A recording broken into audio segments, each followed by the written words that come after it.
ನಮ್ಮ ಬೆಂಗಳೂರಿನ ಒಂದು ಅವಿಭಾಜ್ಯ ಅಂಗಗಳು, ನಮ್ಮ ಸಮಾಜದ ಆಧಾರ ಸ್ತಂಭಗಳು ಅಂತ ಹೇಳ್ಬೋದು. ಇನ್ನೂ ನೂರಾರು ಇಂಥ ಸಂಸ್ಥೆಗಳು ಇದ್ದಾವೆ. ಆದ್ರೆ ಆ ಎಲ್ಲಾ ಸಂಸ್ಥೆಗಳ ಕೊಡುಗೆಯನ್ನ, ಈ ಮೂರು ಸಂಸ್ಥೆಗಳ ಕೊಡುಗೆಯನ್ನು ಗುರುತಿಸೋದ ಮುಖಾಂತರ ಬೆಂಗಳೂರಿನ ಸಮಾಜ, ಆಲ್ ಸಿವಿಲ್ ಸೊಸೈಟಿ ಆರ್ಗನೈಸೇಷನ್, ಅವರೆಲ್ಲರ ಕೊಡುಗೆ ಬೆಂಗಳೂರಿನಲ್ಲಿ ಅಪಾರವಾಗಿದೆ. ಅವರ ಸಂಕೇತವಾಗಿ ಈ ಬಾರಿಯ ಕೆಂಪೇಗೌಡ ಅಂತಾರಾಷ್ಟ್ರೀಯ ಪ್ರಶಸ್ತಿಯನ್ನ ಈ ಮೂರು ಸಂಘ ಸಂಸ್ಥೆಗಳಿಗೆ ಕೊಡ್ತಾ ಇದ್ದೇವೆ. ಇದನ್ನ ಇನ್ನ ಕೆಲವೇ ಕ್ಷಣಗಳಲ್ಲಿ ಮಾನ್ಯ ಮುಖ್ಯಮಂತ್ರಿಗಳು, ಉಪಮುಖ್ಯಮಂತ್ರಿಗಳು, ಪೂಜ್ಯ ಸ್ವಾಮೀಜಿಯವರು ಈ ಪ್ರಶಸ್ತಿಯನ್ನ ಪ್ರದಾನ ಮಾಡಬೇಕು ಅಂತ ನಾನು ಅವರಲ್ಲಿ ಮನವಿಯನ್ನು ಮಾಡುತ್ತಾ, ಇಂದಿನ ಈ ಕಾರ್ಯಕ್ರಮ ಕನ್ನಡ ಸಂಸ್ಕೃತಿ ಇಲಾಖೆ, ಬೆಂಗಳೂರು ಮಹಾನಗರ ಪಾಲಿಕೆ ಹಾಗೂ ಕೆಂಪೇಗೌಡ ಅಭಿವೃದ್ಧಿ ಪ್ರಾಧಿಕಾರ ಮೂರೂ ಸಹ ಸೇರಿ ಸಂಯುಕ್ತವಾಗಿ ನಾವು ಆಚರಣೆ ಮಾಡ್ತಾ ಇದ್ದೇವೆ.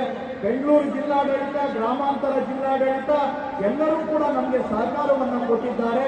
ಆ ಇಲಾಖೆಗಳ ಮುಖ್ಯಸ್ಥರು, ಮಾನ್ಯ ಮಂತ್ರಿಗಳು, ಅವರೆಲ್ಲರ ಸಹಕಾರದಿಂದ ಇವತ್ತಿನ ಕಾರ್ಯಕ್ರಮ ಯಶಸ್ವಿಯಾಗಿ ನೆರವೇರಿದೆ. ಅವರಿಗೂ ಕೂಡ ನಾನು ಈ ಸಂದರ್ಭದಲ್ಲಿ ಧನ್ಯವಾದವನ್ನು ತಿಳಿಸಲಿಕ್ಕೆ ಬಯಸ್ತೇನೆ.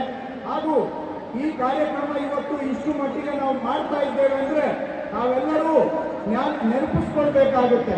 ನಾನು ಪೂಜ್ಯ ನಿರ್ಮಲಾನಂದ ಸ್ವಾಮೀಜಿ ಅವರಿಗೆ ತಾವು ಕಾರ್ಯಕ್ರಮಕ್ಕೆ ಬರಬೇಕು ಅಂತ ಕರೆದಾಗ ಅವರು ಕೂಡ ನನಗೆ ಎಚ್ಚರಿಸಿದ್ರು, ಇವತ್ತೇನಾದರೂ ಕರ್ನಾಟಕ ಸರ್ಕಾರದಿಂದ ಈ ಕೆಂಪೇಗೌಡ ಜಯಂತಿ ಒಂದು ಅಧಿಕೃತ ಸರ್ಕಾರಿ ಕಾರ್ಯಕ್ರಮವಾಗಿ ಆಚರಣೆ ಆಗ್ತಾ ಇದೆ ಅಂತ ಹೇಳಿದ್ರೆ, ಇದನ್ನ ಅಧಿಕೃತ ಸರ್ಕಾರಿ ಕಾರ್ಯಕ್ರಮವಾಗಿ ಘೋಷಣೆ ಮಾಡಿದಂಥವರು ಅವರು ಶಿವಕುಮಾರ್ ಅವರು, ನಿರ್ಮಲಾನಂದನಾಥ ಸ್ವಾಮೀಜಿ ಅವರು, ನಂಜಾವದಾಸ ಸ್ವಾಮೀಜಿ ಅವರು, ಇವರೆಲ್ಲರ ಮನವಿಯ ಮೇರೆಗೆ ಕೆಂಪೇಗೌಡ ಜಯಂತಿಯನ್ನ ಸರ್ಕಾರಿ ಕಾರ್ಯಕ್ರಮ ಅಂತ ಘೋಷಣೆ ಮಾಡಿದ್ದು ಮಾನ್ಯ ಸಿದ್ದರಾಮಯ್ಯವರು ಇಂದಿನ ಅವಧಿಯಲ್ಲಿ ಮುಖ್ಯಮಂತ್ರಿಗಳಿದ್ದಾಗ ಅನ್ನೋದನ್ನ ನಾವು ಯಾವತ್ತಿಗೂ ಕೂಡ ಸ್ಮರಿಸಬೇಕಾಗುತ್ತೆ. ಬಹಳ ವರ್ಷಗಳ ಬೇಡಿಕೆ ಇತ್ತು. ಇದು ಬಹಳ ವರ್ಷಗಳಿಂದ ಬೇಡಿಕೆ ಇದ್ರೂ ಕೂಡ ಈ ಬೇಡಿಕೆ ಈಡೇರಲಿಲ್ಲ.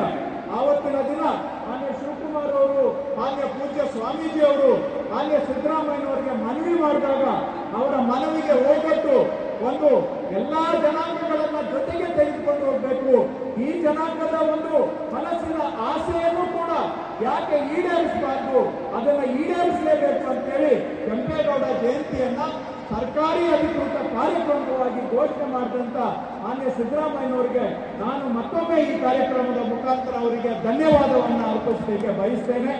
ಒಂದು ಸಣ್ಣ ಸ್ಪಷ್ಟೀಕರಣ, ಕೆಲವು ನಾಡಿನ ಗಣ್ಯರ ಹೆಸರು ನಮ್ಮ ಆಮಂತ್ರಣದಲ್ಲಿ ಬಿಟ್ಟು ಹೋಗಿದೆ ಅನ್ನುವಂಥದ್ದು ಕೂಡ ಕೆಲವು ವಲಯಗಳಿಂದ ಕೇಳಿ ಬಂದಿದೆ.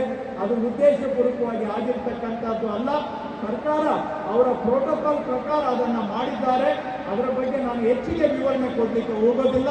ಮುಂದಿನ ವರ್ಷ ಯಾರ್ದು ಬಿಟ್ಟೋಗಿದೆ ಅವ್ರದ್ದು ಹೆಸರನ್ನು ಕೂಡ ಖಂಡಿತ ಆಗ್ತೇವೆ. ಇದರಲ್ಲಿ ಯಾವುದೂ ನಮಗೆ ಎಲ್ಲರನ್ನ ಸೇರ್ಕೊಂಡೇ ಕಾರ್ಯಕ್ರಮ ಮಾಡುವಂತ ಉದ್ದೇಶ ಇದೆ ಬಿಟ್ಟರೆ ಯಾರನ್ನೂ ಬಿಡುವಂತ ಉದ್ದೇಶ ಇಲ್ಲ. ಅದ್ರ ಬಗ್ಗೆ ಯಾರೂ ದಯವಿಟ್ಟು ಅನ್ಯತಾ ಭಾವಿಸಬೇಡಿ. ಅದನ್ನ ನಾವು ಮುಂದಿನ ದಿನ ಅದನ್ನು ಕೂಡ ಸೇರಿಸಿ ಮುಂದಿನ ವರ್ಷದ ಕಾರ್ಯಕ್ರಮವನ್ನ ಮಾಡ್ತೇವೆ ಅಂತ ಹೇಳಿ ಈ ಕಾರ್ಯಕ್ರಮಕ್ಕೆ ನಮ್ಮ ಒಕ್ಕಲಿಗರ ಸಂಘದವರಿಂದ ಹಿಡಿದು 10 ಸಂಘ ಸಂಸ್ಥೆಗಳು ಎಲ್ಲರೂ ಕೂಡ ಸಹಕಾರವನ್ನ ಕೊಟ್ಟಿದ್ದಾರೆ. ನಮ್ಮ ಅಧಿಕಾರಿಗಳು ಕೂಡ ಬಹಳ ಹೆಚ್ಚಿನ ಶ್ರಮ ವಹಿಸಿ ಕಾರ್ಯಕ್ರಮವನ್ನು ಆಯೋಜನೆ ಮಾಡಿದ್ದಾರೆ. ತಾವು ಎಲ್ಲರೂ ಕೂಡ ಎಲ್ಲ ನಮ್ಮ ಬೆಂಗಳೂರು ಗ್ರಾಮಾಂತರ ಜಿಲ್ಲೆ ಉಸ್ತುವಾರಿ ಸಚಿವರ ನೇತೃತ್ವದಲ್ಲಿ ಸಾಕಷ್ಟು ಜನ ಅಲ್ಲಿಂದಲೂ ಬಂದಿದ್ದಾರೆ.